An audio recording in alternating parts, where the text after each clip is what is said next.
तो मैंने आपको पिछली क्लास में बताया था स्टैटिक के मतलब, स्टैटिक इलेक्ट्रिसिटी,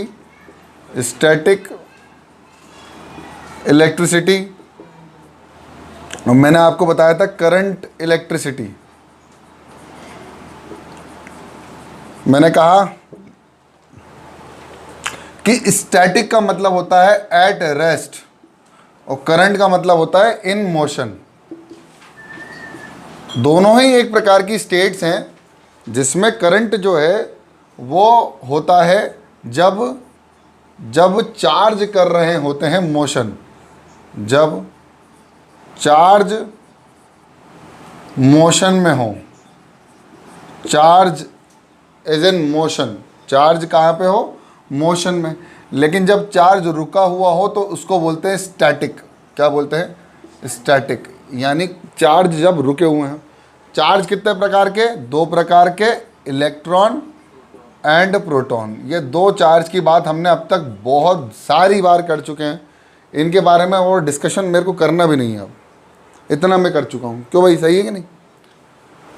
अब करंट तो जब मूव हो रहे थे, अच्छा ये भी हम लोगों ने बात कर ली थी कि मूव ही क्यों हो रहे थे, मूव क्यों हो रहे थे? क्योंकि there was a potential difference, दोनों के बीच में कुछ ना कुछ पोटेंशियल का डिफरेंस होने की वजह से वो क्या करते थे, मूव करते थे। कहाँ से कहाँ? अब भाई जो चार्ज होते हैं वो कहाँ से कहाँ, इलेक्ट्रॉन जो होते हैं वो नेगेटिव से पॉजिटिव, और जो प्रोटॉन्स होते होंगे वो कहाँ से कहाँ होते होंगे, पॉजिटिव से नेगेटिव। इसी को बोला गया। अब देखो क्या हुआ, rate of flow of charge. अब यहाँ से आई डेफिनेशन करंट की।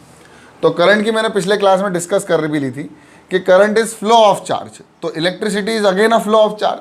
लेकिन करंट और इलेक्ट्रिसिटी में फ़र्क क्या है? करंट में फ़र्क है कि जो करंट होता है दैट इज आई, करंट को कैसे रिप्रेजेंट करते हैं हम, आई से, वहाँ पर एक और फिजिकल क्वांटिटी आ जाती है जिसका नाम है टाइम।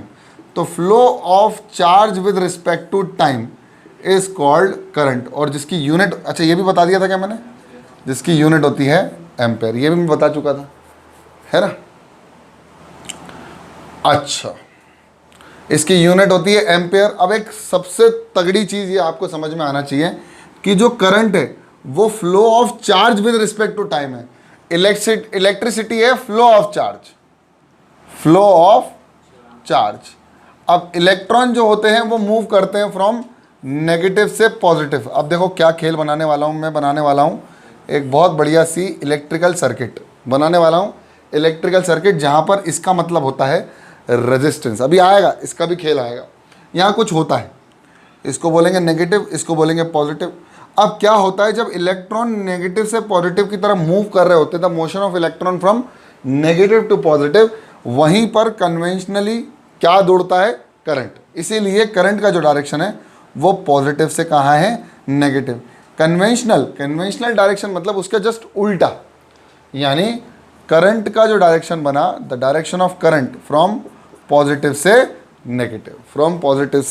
नेगेटिव। और इलेक्ट्रॉन कहाँ से कहाँ मूव करे, इलेक्ट्रॉन से कहाँ मूव करे, नेगेटिव से पॉजिटिव। इसका मतलब अगर मैं कहूँ कि जो करंट है वही प्रोटॉन का डायरेक्शन है, एक तरह से मतलब तो यही निकला कि जो प्रोटॉन मूव कर रहे थे। अब देखो एक बात बताओ, अगर मान लो कि प्रोटॉन मूव कर रहे हैं, मान लो प्रोटॉन, इलेक्ट्रॉन को छोड़ दिया हमने कहा प्रोटॉन मूव कर रहे हैं। क्या कर रहे हैं? प्रोटॉन मूव कर रहे हैं। तो भाई ये जो प्रोटॉन मूव करेगा वो कहाँ से कहाँ करेगा, पॉजिटिव से नेगेटिव या नेगेटिव से पॉजिटिव। क्यों करेगा? क्योंकि यहाँ पर नंबर ऑफ प्रोटॉन ज़्यादा होंगे, यहाँ नंबर ऑफ प्रोटॉन्स ज़्यादा होंगे एज कंपेयर टू इस वाली टर्मिनल। तो इसी वजह से प्रोटॉन्स जो है वो मूव करते हैं फ्रॉम पॉजिटिव से नेगेटिव। अगर हम मान के चले तो that is the reason why the proton का जो डायरेक्शन माना गया, जब तक पता है एक्चुअली पहले जो थ्योरी थी ना वो करंट की यही थी, जो करंट की थ्योरी थी वो यही थी कि जो प्रोटॉन है वो मूव करते हैं फ्रॉम पॉजिटिव से नेगेटिव। जब तक इलेक्ट्रॉन की बात ही नहीं कर पाए थे हम। फिर जब इलेक्ट्रॉन की डिस्कवरी हुई और ये पता चला कि electron is lighter than as compare to proton, तो फिर हमने कन्वेंशनली करंट का डायरेक्शन ये लिया जो कि इलेक्ट्रॉन का डायरेक्शन था। आपने बता दें कि जो से पॉजिटिव इलेक्ट्रॉन जाते हैं ताकि इक्विलिब्रियम पोजीशन में पोटेंशियल डिफरेंस बराबर रहे। मान लो उधर पे इतने ज़्यादा प्रोटॉन से कि जो इलेक्ट्रॉन फ्लो होके भी फुलफिल नहीं कर पा रहे। फुलफिल नहीं कर पा रहा तो फ्लो होता रहेगा। लेकिन अगर मान लो एक टर्मिनल में यहाँ पर जीरो होगा, यहाँ पर भी जीरो होगा, तो भी करंट बनना बंद हो जाएगा। As compare to electron proton ज़्यादा है। हाँ, तो इलेक्ट्रॉन मतलब मूव होके भी फुलफिल नहीं कर पा रहे तो एक्चुअली सर्किट मतलब जैसे मान लो उधर पे प्रोटॉन बहुत ज़्यादा है, मान लो उधर पे 6 प्रोटॉन है, यहाँ पर 6 प्रोटॉन है, उधर पे मान लो 2 इलेक्ट्रॉन, 2 इलेक्ट्रॉन है, तो वो फ्लो 2 ही बार होगा, इधर पे 0 जाएगा, उधर पे फिर भी 4 होगा, तो एक्चुअली करंट फ्लो नहीं होगा। जैसे यहाँ पर 6 प्रोटॉन है तो यहाँ से अब सोच देख, यहाँ जब इलेक्ट्रॉन गया 2 बार और यहाँ पर 2 बार हो गया ख़त्म, तो क्या हुआ, बचा क्या, 4 प्रोटॉन बचे और यहाँ 0 इलेक्ट्रॉन। अब तो यहाँ पर 4 प्रोटॉन है, मतलब ये इलेक्ट्रॉन भी तो 0 है। इलेक्ट्रॉन का ही तो पोटेंशियल देखते हैं, दोनों तरफ बराबर है। खेल तो इलेक्ट्रॉन का ही चल रहा है। मैं क्या कह रहा हूँ, जब बैटरी डाउन हो जाएगी, ओवरऑल चार्ज की जब बात करते हैं तो हम इलेक्ट्रॉन का ही मूवमेंट देख रहे हैं ना। मैंने क्या कहा था, आप किताबें पढ़ोगे तो आपको समझ में आएगा। जब मोटे मोटे तौर पे आप जब किताबें पढ़ेंगे ना तो आपको बोलेंगे कि भाई हम पहले मानते थे जब इलेक्ट्रॉन की डिस्कवरी नहीं हुई थी कि जो प्रोटॉन का डायरेक्शन है वही करंट का डायरेक्शन है।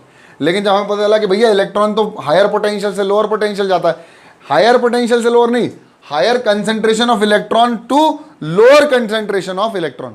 एक बात बता दूं, जो इलेक्ट्रॉन का डायरेक्शन है वो लोअर पोटेंशियल से हायर पोटेंशियल है। भैया पॉजिटिव का साइन मतलब क्या होता है, हायर पोटेंशियल, ये क्या है, लोअर पोटेंशियल। देखो अब कितना बेहतरीन चीज़ बताने वाला हूँ मैं, कितनी बेहतरीन। अभी ये मिटा दूँ, ये मिटा देता हूँ। देखो अब तुम लोग है ना किताबें पढ़ोगे तो कंफ्यूज भी हो सकते हो।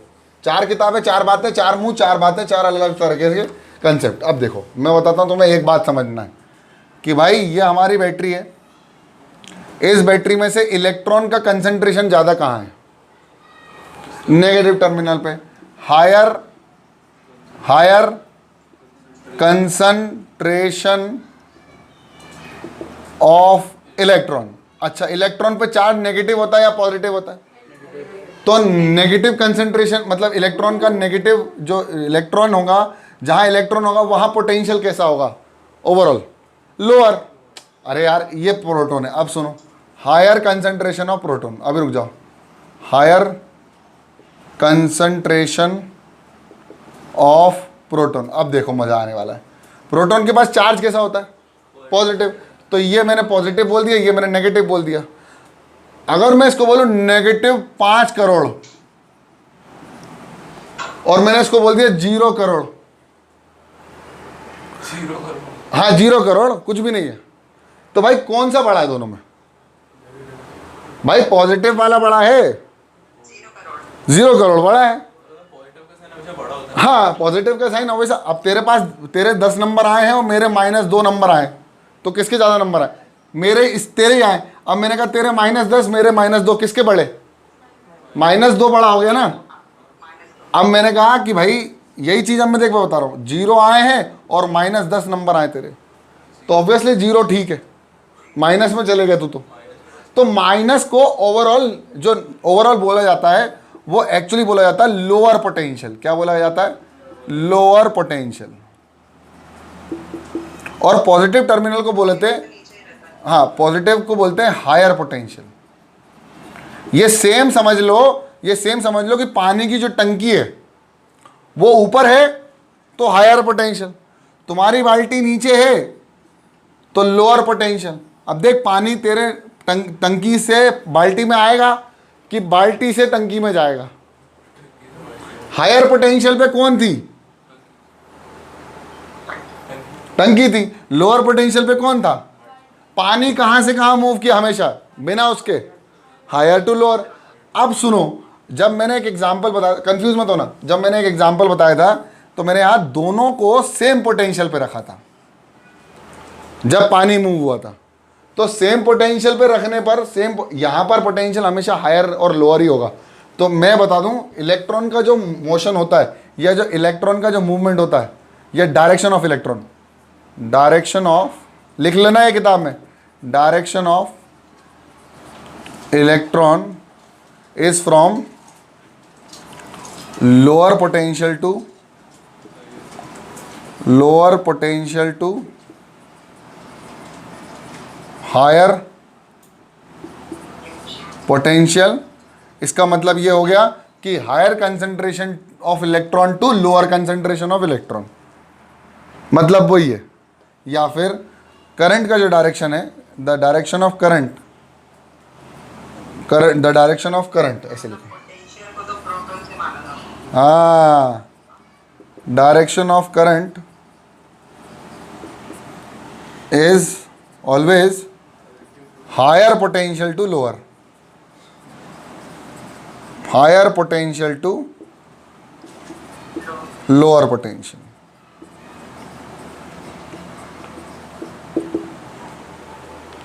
Higher potential to lower potential. अब ये तो समझ में आ गया। तो अब हम वापस करंट को अगर डिफाइन करने जाएंगे तो हमें समझ में आएगा कि करंट क्या होता है। वापस देखते हैं। अब देखो, मज़ा आएगा तुम्हें करंट में। देखो, अब मैंने फिर बताया करंट, और करंट को काय से रिप्रेजेंट करता हूं मैं? आई से। करंट का जो फार्मूला होता है वो होता है rate of flow of charge, यानी फ्लो ऑफ चार्ज, यानी चार्ज को रिप्रेजेंट किया Q से, divided by rate of flow of charge with respect to time, that is equal to T। तो करंट का फॉर्मूला हो गया ये, ठीक है। और इसकी जो यूनिट है, यूनिट ऑफ करंट, उसको हम कहते हैं एम्पियर्स। जो यूनिट ऑफ करंट है वो क्या है? एम्पियर। एम्पियर यूनिट है। लेकिन एक यूनिट और है, करंट की यूनिट और भी बन सकती, देखो, कूलाम पर सेकेंड्स। तो कूलाम पर सेकेंड्स, जो मेरी एक यूनिट और बन रही है वो है कूलाम पर सेकेंड। अच्छा, एक बात पूछूं, एक सवाल और है दिमाग में, पूछूं? अच्छा, ये बताओ, Q is equal to plus minus NE पढ़ाया है क्या? बोलो। Total charge in a body is equal to N into e. अब मेरे को एक बात बताओ, charge can neither be created nor be destroy. यानी अगर मैंने कहा कि भाई इस पर्टिकुलर इस टर्मिनल पे कुछ चार्ज है Q, तो इसमें और चार्ज तो बढ़ नहीं सकता। मैंने कहा ये पूरा का पूरा फ्लो हो गया इतने समय में, पूरा का पूरा फ्लो हो गया कुछ समय में, तो मैं कह सकता हूँ ना total charge flown will be equal to Q is equal to plus minus NE, बोल सकता हूँ ना। तो फिर करंट की एक फॉर्मूला और बना लेते हैं। Current is equal to total charge flown, Q की value plus minus NE divide by T। ये हो गया। ये भी तो हो सकता है, और एक और हो सकता है, देखो, I into T is equal to Q। Put करो जरा यहाँ Q में, IT is equal to NE। ये लो, अरे बहुत सारे फॉर्मूले बन सकते हैं, 4-5 कंसेप्ट लगा के। जल्दी जल्दी। हाँ, ऐसे ही तुम्हें ये डायरेक्ट थोड़ी नहीं आएगा कि बता करंट कितना। तुमसे पूछेंगे ये वाला माहौल, सवाल तुमसे ऐसे बनेगा, और तुमसे बनता नहीं है उस समय। जल्दी करो।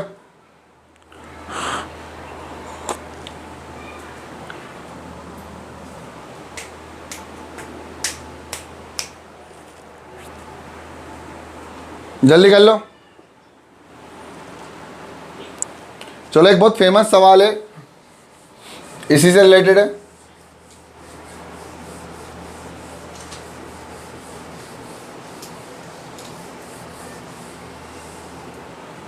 लिखो, define one Ampere's of current. Defined 1 ampere of current. Question number 1, defined 1 ampere of current. अब आपको पता है कि करंट का फॉर्मूला होता है Q बाय T। करंट का फॉर्मूला होता है Q बाय T। अब इसकी वैल्यू 1 होने के लिए, 1 लाने के लिए Q की वैल्यू भी 1 होना चाहिए और टाइम की वैल्यू भी 1 होना चाहिए। तो आ जाएगा 1 coulomb charge per second is equal to 1 ampere. Excuse me, है ना। तो I is equal to 1 coulomb of current per second is equal to 1 ampere of current. इसका मतलब ये हो गया 1 coulomb of charge per second is called 1 ampere of current, यानी 1 ampere of current is defined as 1 coulomb of charge flown, 1 coulomb of charge flown per second, या flow of 1 coulomb of charge per second, flow of 1 coulomb of charge per second, यानी flow of, ऐसे लिख दो, flow of 1 coulomb of charge, ठीक है, flow of 1 coulomb of charge in 1 second is called 1 ampere of current.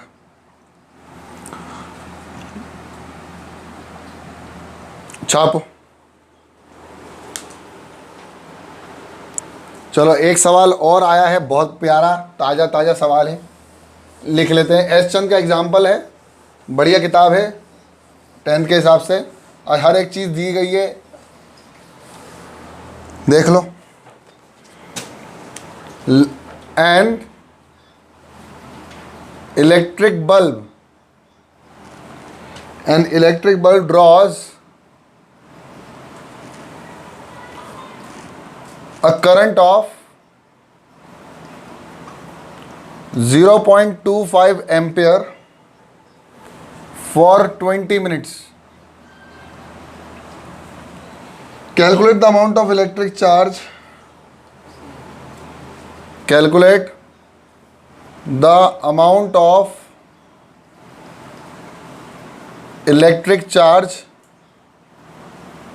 Calculate the amount of electric charge flows through the circuit, flows through the circuit। और एक और सवाल मेरे दिमाग में आ रहा है, also find the number of electrons, also find the number of charge particle, number of charge particle flown, number of charge particle flown। ये सवाल मैंने अपनी तरफ से दिया है, कितनी number of charge particle flow हुए, ये सवाल है। थोड़ा सा ट्राई करो, मज़ा आएगा, थोड़ा सा ट्राई करो जो मैंने अभी लिखवाया है। देखो क्या है, electric bulb draws a current, तो करंट की वैल्यू दे रखी है I इज इक्वल, देखो यहाँ सबसे पहले हम करेंगे सॉल्यूशन, जब भी न्यूमेरिकल आएगा हम करेंगे सॉल्यूशन, बहुत खूबसूरत सॉल्यूशन है। तो I is equal to 0.25 amperes, ठीक है। Calculate the amount of electric charge flows through the circuit, हमें इलेक्ट्रिक चार्ज देखना है, लेकिन ये करंट कितने टाइम में बहा, ये बहा 0.25 है ना, नहीं सॉरी 0.25 तो करंट ही था, 20 मिनट्स में ये बहा।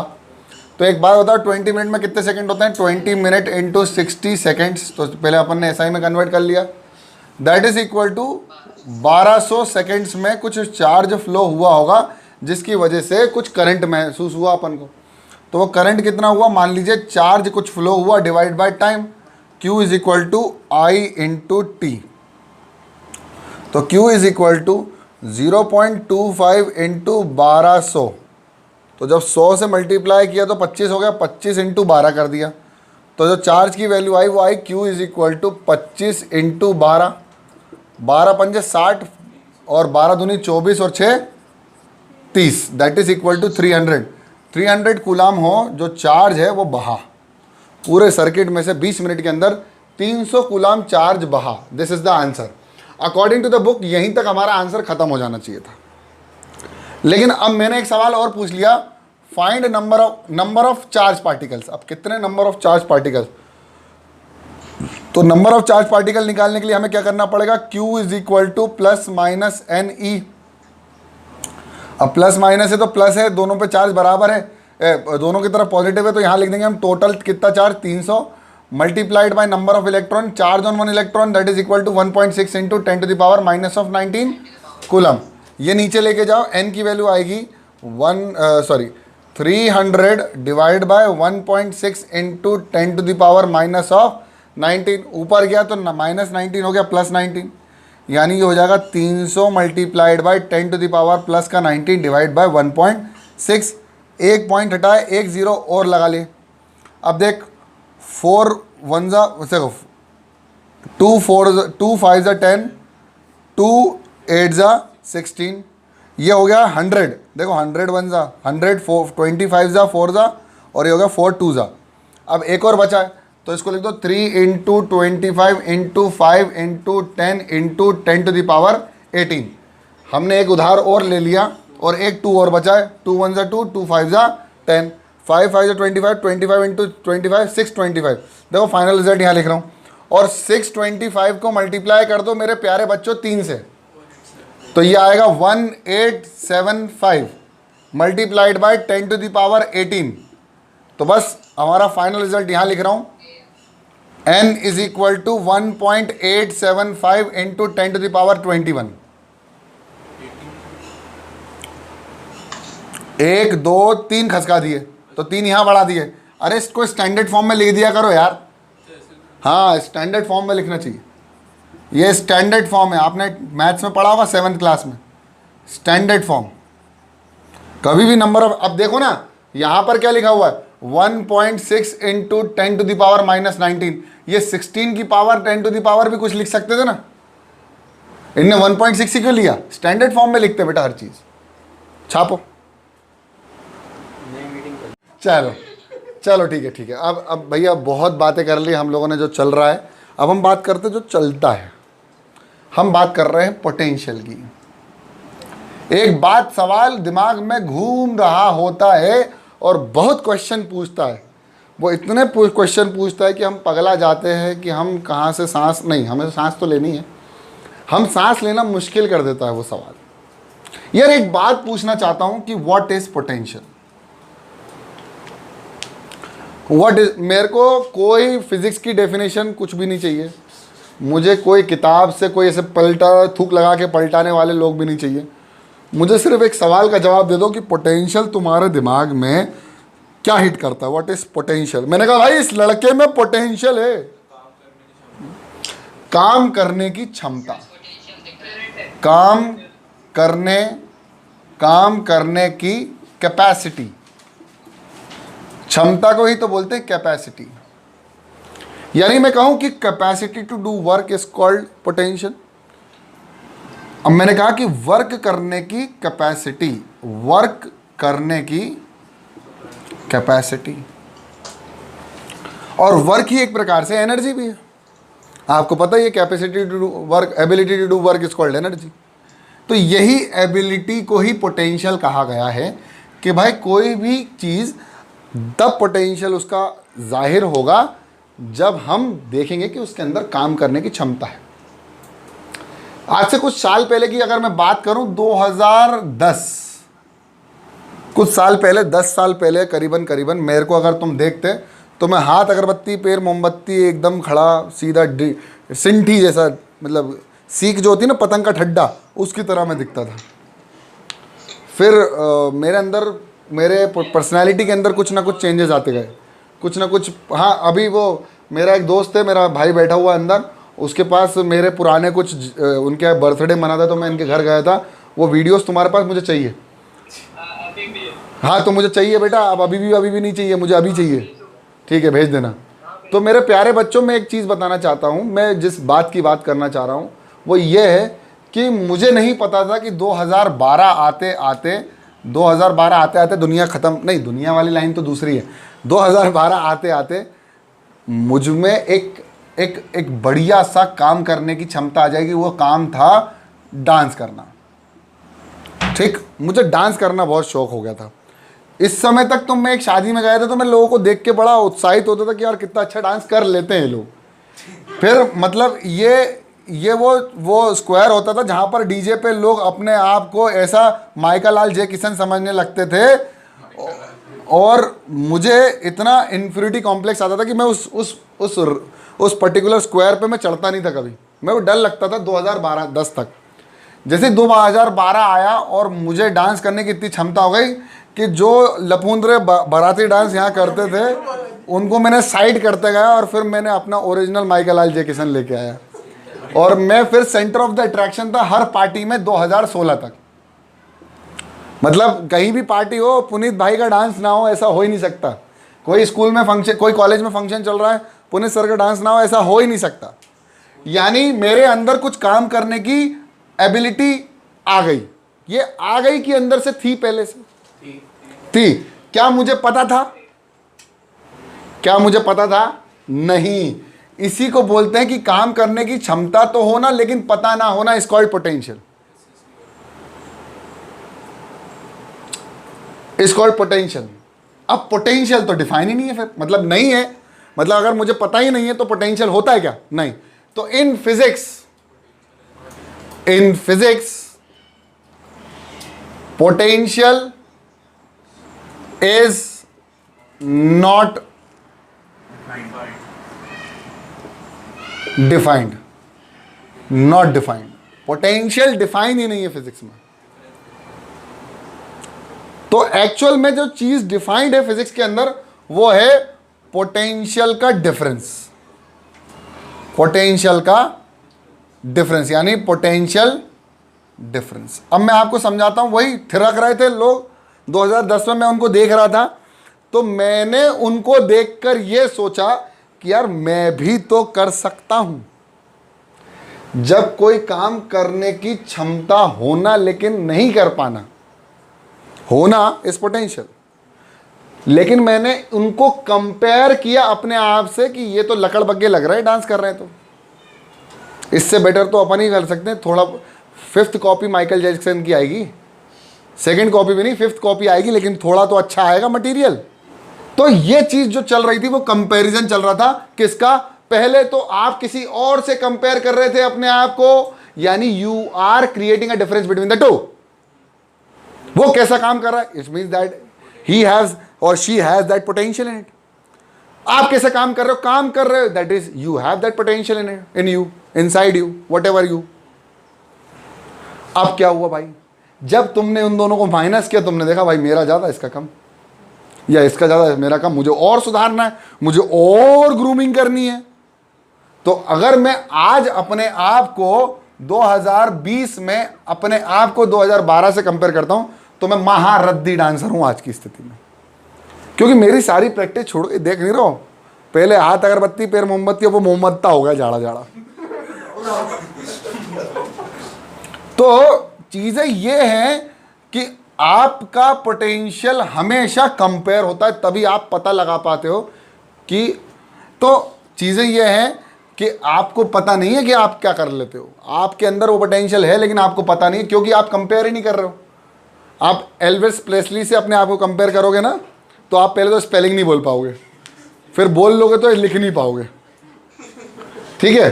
तो कंपेयर करने की तो दूर की बात है, करना ही मत, ठीक है। मतलब आप अंडरटेकर, वो अंडरटेकर, आप रे मिस्टीरियो। तो बात इतनी सी है कि पोटेंशियल का डिफरेंस क्या होता है।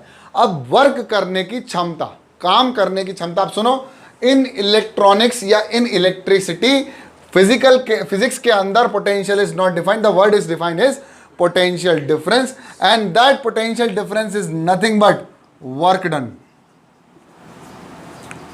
Work done in bringing a charge, in bringing a charge, in bringing a charge from one point to another divided by the magnitude of charge is called potential difference. देखो भाई, मैं इसलिए live example लेता हूँ अपने कि मुझे समझ में आता है चीज़ें क्या हो रही हैं। तो अब आपको समझ में आ गई होगी पोटेंशियल की पूरी कहानी। चलो अब देखो क्या है, बहुत प्यारी सी बात बताता हूँ मैं, एक छोटी सी बात है। अच्छा, मैं हर बार यही चीज़ बोलता हूँ कि मैं बहुत प्यारी बात बताने वाला हूँ, है कुछ नहीं वही चीज़, potential difference is equal to work done divided by charge is equal to PD। Puneet Dubey, pen drive, potential difference. अब सुनो एक और चीज़, यही पोटेंशियल डिफरेंस को बोलते हैं वोल्टेज। क्या बोलते हैं? Voltage is equal to work done divided by charge is called potential difference. अब देखो एक बैटरी बना लेता हूँ, बहुत खूबसूरत सी बैटरी जिसका नाम प्लस और माइनस, ये भी, अरे यार सुन तो लो, ये पोटेंशियल है। अब मान लो एक चार्ज उठ के गया इस टर्मिनल से इस टर्मिनल, यहां से चार्ज उठ के गया, कितना काम किया, डिवाइडेड बाय कौन उठ के गया भाई? Q चार्ज गया। कौन गया? Q चार्ज, बराबर किसके हो जाएगा? वोल्टेज के। एक्चुअली में potential difference is nothing but voltage, जो अपन बोलते हैं ना वोल्टेज, और इसी को बोलते हैं डेल्टा V। डेल्टा V मतलब change in potential, V2 minus V1 is equal to work done divided by charge. और इसकी यूनिट जो होती है वो होती है वोल्ट्स और होती है जूल्स पर कूलम। छाप लो। तो आज का लेक्चर अगर आपको समझ में आया तो आज यहीं ख़त्म कर रहे हैं अपन, और कल की क्लास में अपन मिलेंगे। कल की क्लास ट्रिग्नोमेट्री की रहेगी, तो बिल्कुल पढ़ते रहो, बढ़ते रहो। जय हिंद।